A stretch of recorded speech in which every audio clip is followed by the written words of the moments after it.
Selamat pagi, Bu Melda dan teman-teman.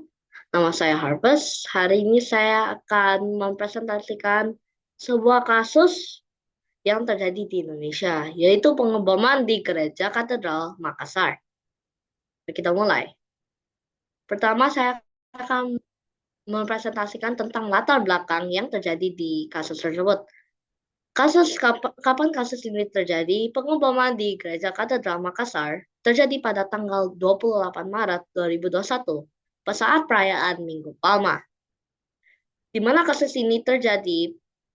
Pengeboman terjadi di Gereja Katedral Makassar di Sulawesi Selatan atau Indonesia. Siapa yang melakukan pengeboman dan korbannya siapa aja? Pengeboman dilakukan oleh pasangan suami istri yang bergabung dalam kelompok teroris, yaitu JAD atau Jemaah Ansarut Daulah yang berafiliasi dengan ISIS. Di korbannya itu ada dua orang tewas, pelaku bom bunuh diri, sekitar 20 orang berluka, jemaat gereja, warga sekitar, dan petugas keamanan. Mengapa kasus ini terjadi di gereja? Pengumuman di Gereja Katedral Makassar terjadi pada tanggal 28 Maret 2021 karena ideologi ekstremis dan aksi balas dendam dari kelompok teroris Jamaah Ansarut Daulah yang berafiliasi dengan ISIS. Pelaku bom bunuh diri adalah pasangan suami istri yang ingin melakukan serangan terhadap tempat ibadah non-Muslim untuk menyebarkan ketakutan dan memperburuk hubungan antaragama. Gereja Katedral Makassar dipilih karena saat itu sedang ramai jemaat yang merayakan Minggu Palma, menjadikan target strategis bagi kelompok teroris. Bagaimana resolusi terhadap kasus tersebut? Untuk mengatasi terorisme, pemerintah harus memperketat hukum dan operasi anti-terorisme. Program deradikalisasi juga perlu dikuat dengan edukasi dan pembinaan mantan teroris. Keamanan tempat juga harus ditingkatkan dengan CCTV dan patroli rutin. Masyarakat juga berperan dalam penjagaan dengan melaporkan aktivitas yang mencurigakan kepada pihak kepolisian. Dengan kerja semua pihak, ancaman teroris dapat diminimalkan. Pertanyaan pertama, bagaimana keterlibatan faktor sosial, ekonomi, dan politik mempengaruhi kasus pelanggaran tersebut? Dalam faktor sosial, kesenjangan sosial dan kurangnya edukasi moderasi beragama bisa menyebabkan orang untuk melakukan aksi terorisme.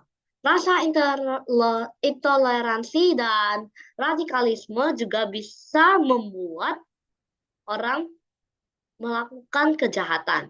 Dalam faktor ekonomi, kalau keadaan ekonominya tidak bagus, seperti miskin atau pengangguran, itu bisa dapat untuk mempengaruhi dia untuk melakukan kejahatan.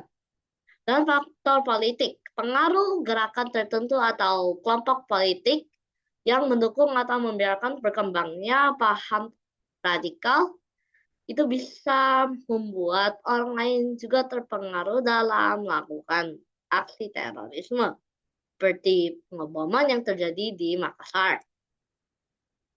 Pertanyaan kedua, sejauh mana efektivitas hukum dan kebijakan pemerintah dalam mencegah pelanggaran tersebut? Hukum seperti Undang-Undang Terorisme atau Densus 88 itu membantu dengan menangkap pelaku pelaku teroris tersebut.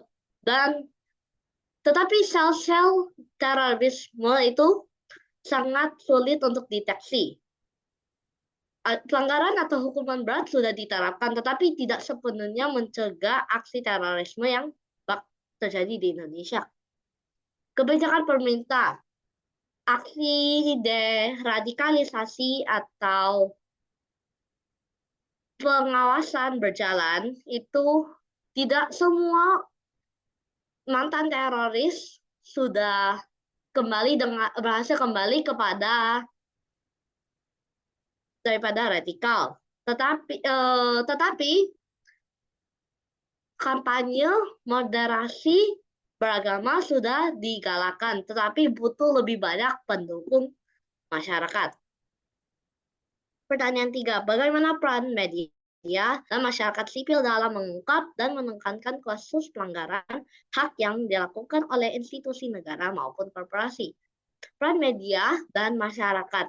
Peran media adalah supaya menginvestigasikan, kita bisa melapor dan menyebarkan kasus pelanggaran ini terhadap publik dan menekankan orang yang melakukan kasus ini supaya tidak melakukan kasus lagi. Peran masyarakat sipil, dia bisa mengajukan gugatan hukum, mengedukasikan masyarakat tentang hak-hak mereka, dan melakukan advokasi. LSW dan aktivis bisa melakukan advokasi. Terakhir, pertanyaan keempat, mengapa masih banyak kasus pelanggaran di Indonesia dan bagaimana strategi untuk mengubah kondisi tersebut?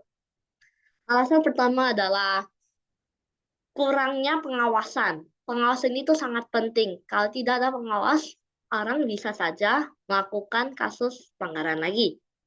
Habis itu, hukum yang penegakan hukum yang tidak kuat atau lemah.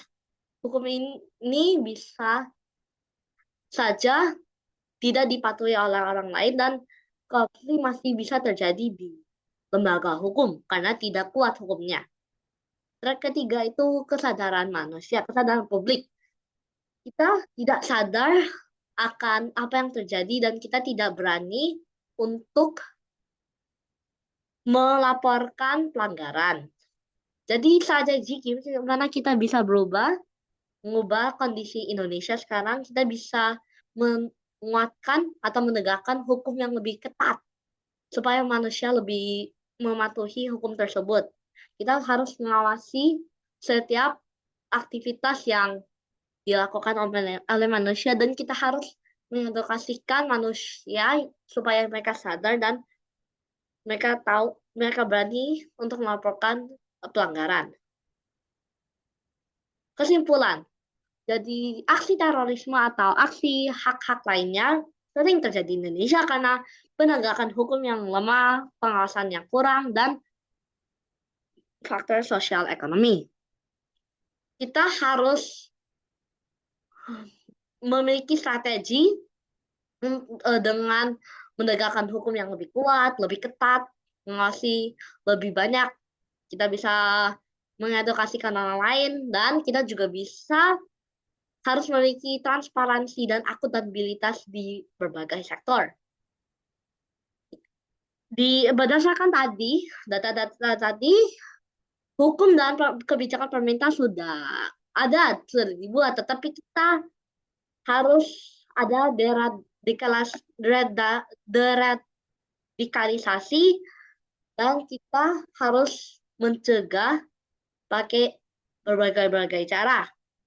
Seperti masyarakat dan media, kita dengan masyarakat media memiliki peranan yang penting untuk mencegah dan dengan cara mengungkap dan menekankan orang yang melakukan pelanggaran dengan cara meningkatkan kesadaran publik dan menekankan institusi negara dan korporasi.